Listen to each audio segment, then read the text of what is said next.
Sometimes the quietest love speaks louder than any words ever could, and it found me in the most unexpected way. The quiet of the evening settled over the house like a soft embrace, pulling the world away from me and leaving only the faint glow of the streetlight outside and the steady rhythm of my own heartbeat. It was the kind of silence that held so much more than the absence of sound. It held memories, regrets, hopes, and the tender ache of loneliness wrapped in the softness of stillness. I had come to know this silence well, especially during these long stretches when Liam, my husband, was away for work, leaving me alone with only the walls of our house and Jasper, our golden retriever, as company. Jasper was not just a pet to me. He was the steady pulse in the quiet moments, the warm weight against my side when the world felt cold tonight. As I sank into the worn armchair by the window, Jasper settled next to me, his golden fur warm against my bare legs. His breath was soft, and even the rise and fall of his chest like a balm to the hollowest. I carried deep inside. I stroked his fur, absent-mindedly, my fingers tracing the familiar paths over his head and down his neck, the simple act grounding me in a way nothing else could. You always know when I need you, don't you, boy? I whispered, my voice fragile and low. Jasper's amber eyes met mine, patient and steady, as if to say, I'm here, I always am. The house felt too big tonight, every creak and sigh echoing in the emptiness. Liam's absence stretched across the rooms like a shadow. And though I loved him dearly, I couldn't help but feel invisible beneath the weight of his ambitions and the distance his job created between us. Our life, which from the outside looked perfect, was quietly unraveling inside. Jasper shifted, resting his head gently on my knee, and I let out a breath. I hadn't realized I was holding the night wrapped around us like a cocoon, and for a moment I allowed myself to simply be without pretending, without hiding the ache that curled in my chest. I remembered the first day Jasper came into my life, a clumsy, golden-furred puppy with eyes full of mischief and boundless energy. Back then, I had been searching for something to fill the quiet spaces. Liam's long hours left behind, Jasper had been that light, that warmth, that reminder that love could be found in simple, loyal companionship. But over the years, as our lives drifted into routines and obligations, I had forgotten how deeply a heart could still yearn for connection, for someone to truly see you, to hold your soul with gentle hands. Even if those hands were paws, the evening stretched on. I sat in the chair. Jasper nestled beside me, and the silence felt less like loneliness and more like a sacred pause, a breath taken between the chapters of my life. I spoke softly into the quiet, confessing thoughts I had buried beneath years of expectation. I don't know who I am anymore. I said I don't know what I want, or if I even deserve to want anything beyond this waiting.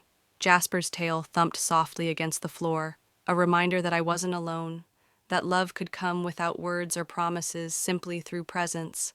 Sleep came slowly that night, and when I finally drifted into dreams, it was with Jasper's steady warmth, curled beside me, a quiet guardian in the dark. The next morning dawned with pale light filtering through sheer curtains.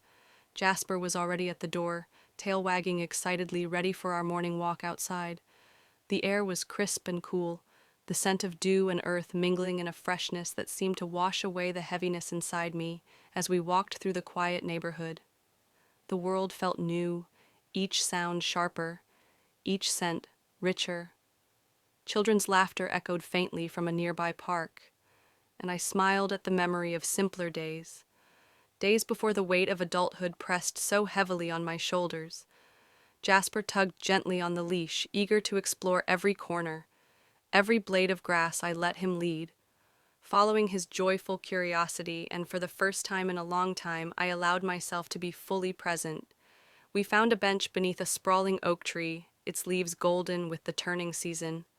I sat watching Jasper roll in the grass, his happiness so pure and uncomplicated. I whispered to him, "Maybe you're right, Jasper. Maybe I've been waiting for the wrong things."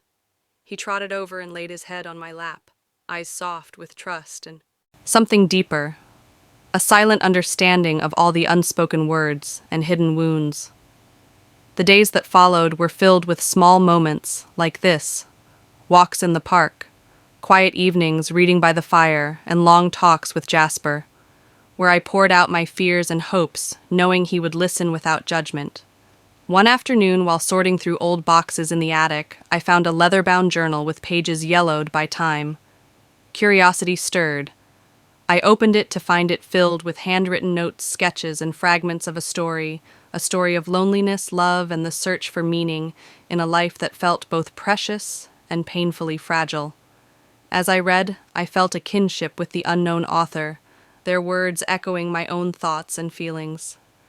Jasper lay beside me, his head resting on my knee, as if sharing the burden of the story. That night I sat at the kitchen table with a journal and a notebook of my own. For the first time in years, I put pen to paper writing down the tangled emotions I had kept locked away. Words spilled out messy and raw, but alive with a spark I hadn't felt in a long time. Jasper watched, his eyes full of quiet encouragement, and I realized that this simple act of creation was the first step toward reclaiming myself. Days turned into weeks, and my writing became a lifeline. I signed up for a local creative writing workshop. Nervous but determined, the thought of stepping outside my comfort zone was daunting. But Jasper's steady presence gave me courage. On the morning of the workshop, I dressed carefully, heart fluttering with a mix of excitement and fear. Jasper seemed to sense the importance of the day. He nudged my hand with his nose and wagged his tail, as if cheering me on at the workshop, surrounded by strangers sharing their stories. I felt both vulnerable and alive. Sharing my words was terrifying, but the warmth of connection and understanding reminded me that I was not alone. That night, walking home under a sky full of stars, I felt a shift within me, a gentle stirring of hope and possibility. Jasper walked beside me, the rhythm of his steps, a steady heartbeat in the quiet back home. I poured myself a glass of wine and sat by the fire. Jasper curling up at my feet, the house felt less empty now, filled instead with a promise of new beginnings, and the quiet power of love, love that transcended words and expectations, love found in the simplest, most loyal companion. I don't know where this journey will take me, I whispered to Jasper, but I'm ready to find out. He lifted his head, eyes shining in the firelight, and for the first time in a long time, I believed that maybe love could heal even the deepest wounds. The nights that followed were filled with a newfound peace. Liam was still away busy with his own world, but I no longer felt the hollow ache of absence. Instead, I carried a quiet strength nurtured by the gentle love between me and Jasper, a love that reminded me I was worthy, seen, and deeply cherished. One evening, as the rain tapped softly against the window, I sat with Jasper on the porch, wrapped in a warm blanket. I traced the lines of his face, feeling the softness of his fur and the steady warmth of his breath. "You're my heart, Jasper," I murmured, "the truest kind of love I've ever known." He responded with a gentle lick on my hand, a simple, perfect gesture that said everything without saying a word. Life, I realized, was not about grand gestures or perfect moments. It was about these quiet, tender connections that held us steady when everything else felt uncertain. In Jasper's eyes, I found a reflection of my own soul, loyal, patient, and full of love, waiting to be shared as the seasons changed and the world outside continued its endless turning.